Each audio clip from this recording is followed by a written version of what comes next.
I don't want to be the guy that shits on everybody's parade, but I want to be that guy right now. We all know Elf, or Emily, is not going to win.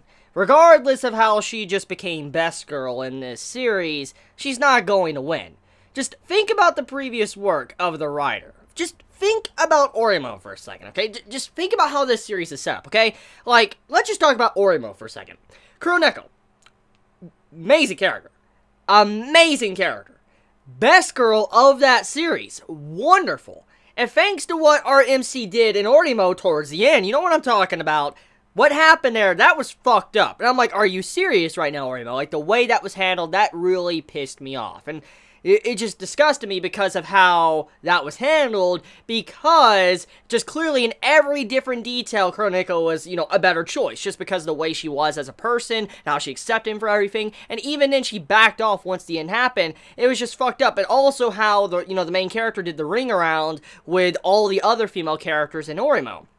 So we all know that it's not going to be Elf that's going to win this. It's common sense from the previous work. But also, let's think about what this work is about too. The title of the series is literally Eromanga Sensei, his sister Sagiri. But it goes even further than that. The whole reason why this series was written in the first place was to make up for the clusterfuck of an ending, which was Orimo. Because the writer went out of his way, even at the beginning of this series, to straight up make it to where Sagiri and Masamune, they are not blood related. So that can work. They can be a couple. They can be in a relationship. There will be no problems from the editors or anyone that gets butthurt. So because of that, we already know who's going to win. It's common sense. In every single episode, basically the MC is like, I'm already in love with someone. I'm already in love with someone. So if you think Elf is going to win, I'm sorry, but you're sadly mistaken.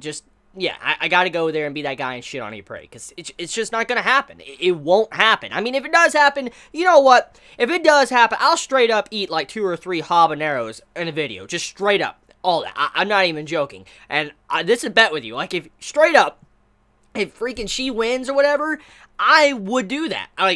No joke. I keep my bets, but it's not going to happen, though, because I don't need to worry, because I know how this writer is, what we've seen thus far. That will definitely not happen.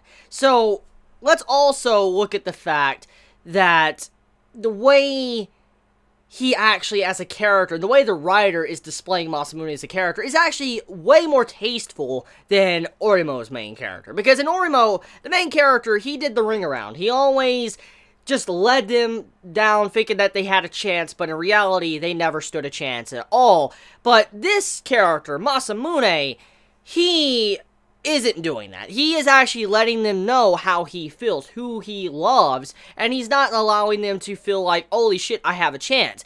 But they continue to try, but he's not lying to them. And I truly appreciate that from a character perspective in watching this series. I like how he's at the very least being very frank with all the other girls, even if they're better than Sagiri. I like it how he's being very honest and letting them know how he feels, and that he doesn't want to marry them or whatever. He does care about them, and if he didn't already have a girl in his life, he would marry them, but right now, he's just telling them like it is, and I appreciate that, of how he isn't lying to them, and making them feel like they have a chance, but they don't necessarily have a chance, because it's already set in stone that, Eromanga Sensei or Sagiri is going to win at the end of the day. So, talking about what ifs or concrete facts, let's talk about this episode in general. So, it was a hot spring beach episode, and everybody knows how I feel about these episodes. Everybody.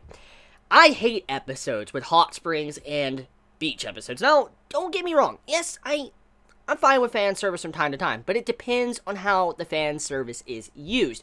Eromanga Sensei, I'm not too much for the fan service, obviously, because they're literally all lollies, so that shit doesn't interest me at all. But still, beach episodes in general, or hot spring episodes, are usually there for the fan service. They're really very cliche, nothing really important or anything new to bring to the table that makes the episode stand out. And that's typically why I hate these type of episodes, is because they're nothing original. They're just the same old shit, just with a fresh coat of paint, and maybe with some better animation or worse animation. We have no idea. Just depends on when the series comes out. Regardless, though, this episode was different enough to where it didn't fall down that same rabbit hole that was just absolute atrocious and shit. Because towards the end, with the way it was done, I really like seeing, Elf Sensei revealing her feelings to Masamune, and how she felt about him, how she wanted to marry him. She gave details about her upbringing, to her parents, and all of that. I like how she was doing this, and she was trying to propose to him and have him propose to her. It was a very beautiful moment, and it made up for the cliches, which is the hot springs and the beach episode. So I do respect the series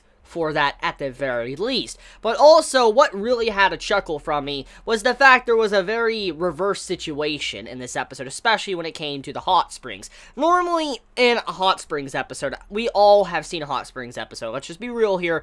Everyone probably that has watched anime has seen a hot springs episode, or they have seen a beach episode. And normally in a hot spring episode, it is the dude that's trying to sneak a peek at a girl, or he accidentally walks into the hot springs, the wrong door, or whatever. Just something usually goes wrong, and it's the main character that gets in trouble. But that wasn't the case with this episode. You had it to where Sensei, she obviously was listening in and crawling up the wall, and you hear the creaking sounds, but they just completely ignore it. They hear it, but then they just start ignoring it. She was trying to listen in and hear.